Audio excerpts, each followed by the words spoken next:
Suspendido pa rin ang klase sa mga pampublikong elementarya sa Iloilo City. Binaha kasi ang mga paaralan kahapon dahil sa pag-ulang dala ng hanging habagat. Nananatili namang alerto ang mga residente kahit pa maayos na ang lagay ng panahon ngayon. Makibalita tayo kay Nenita Jubilia ng GMA Iloilo.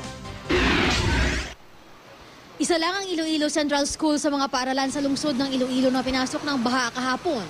Inulan ng malakas ang lalawigan ng Iloilo dahil sa hanging habagat na pinalakas ng nagdaraang Super Typhoon Florita. Napuno ng tubig ang gym ng paaralan kaya nagmistula itong swimming pool. Dahil sa baha, kinansila ang klase kahapon. At hanggang ngayong araw, walang pasok sa mga pampublikong elementarya at high school sa lungsod. Gayon din ang ilang pribadong paaralan. Sa ngayon, maayos na ang lagay ng panahon. Pero ang mga nakatira sa mga mababang lugar sa lalawigan nananatiling alerto. Tulad na lang sa Barangay Sigangaw sa bayan ng Zaragan, isang flood-prone area. Ang ilang residente, nag-impake na. Baka raw kasi matrap sila sa kanilang mga bahay kapag biglang tumaas ang tubig.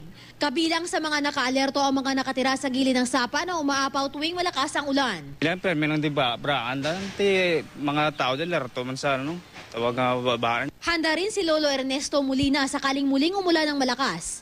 Sa gilid ng mataas na kalsada ang kanilang takbuhan tuwing inaabot ng baha ang kanilang bahay. Delikado ang sitwasyon, hindi kayo makatulog kung pamatiyag mo, bravo kung paano lagan sa tubig.